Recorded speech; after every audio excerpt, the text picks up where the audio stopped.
Okay, तो हम कर रहे हैं chapter 9 application of trigonometry class 10 CBSE। Question number 12 है ये।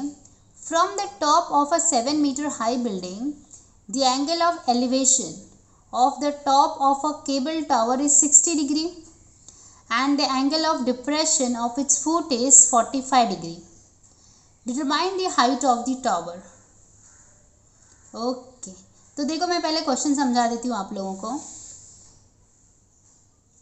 यहाँ पर जो AD है ना, ये है बिल्डिंग और ये जो है CB, ये है केबल टावर। ठीक है, यहाँ से इस पॉइंट से मतलब बिल्डिंग के टॉप से एंगल ऑफ एलिवेशन 60 बन रहा है और एंगल ऑफ डिप्रेशन 45 बन रहा है। किसके लिए? इस केबल टावर के लिए। ठीक है, हमें बोला है कि केबल टावर का लेंथ बता दो। हमें बिल्डिंग का लेंथ दिया हुआ है, तो हम पहले इंफॉर्मेशन लिख लेते हैं। हम लिखते हैं AD जो है, AD है 7 मीटर, जो कि क्या है? हाइट ऑफ द बिल्डिंग है, हाइट ऑफ द बिल्डिंग। ठीक है, BC क्या है? BC is a cable tower.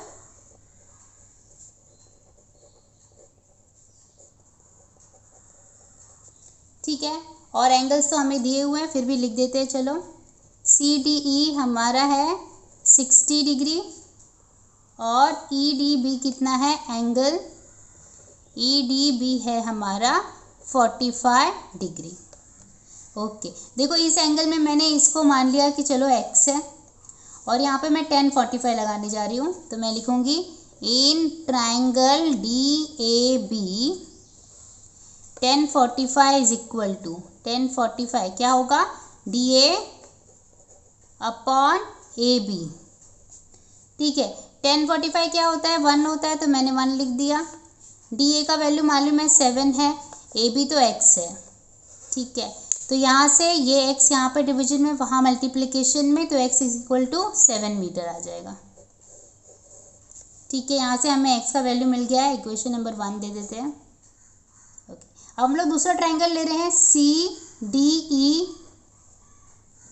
Okay, तो हम लिखते हैं इन ट्रायंगल CDE। यहाँ पर भी हम लोग 1060 लगाएंगे। 1060 क्या होगा? देखो, अगर हम लोग 1060 लगाएंगे तो CE अपॉन DE बनेगा, तो लिख देते हैं CE अपॉन DE। 1060 क्या होता है? √3। CE नहीं मालूम, ऐसे ही लिख दिया। DE पता है क्या? यस, देखो अभी DE क्या होगा?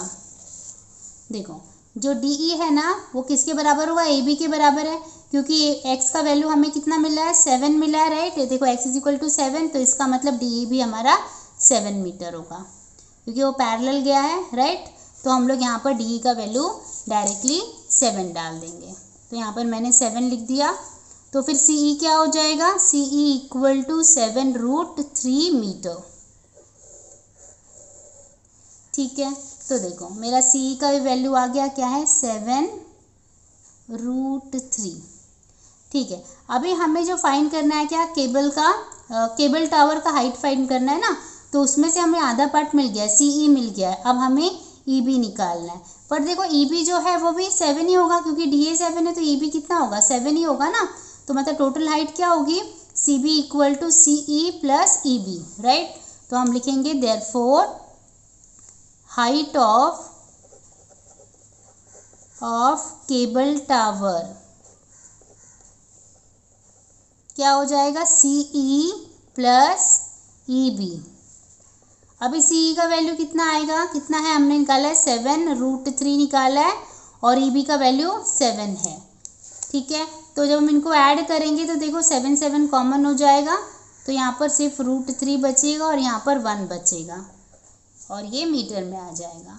तो height of the cable tower हमने निकाल लिया है, ये है 7√3 + 1 मीटर।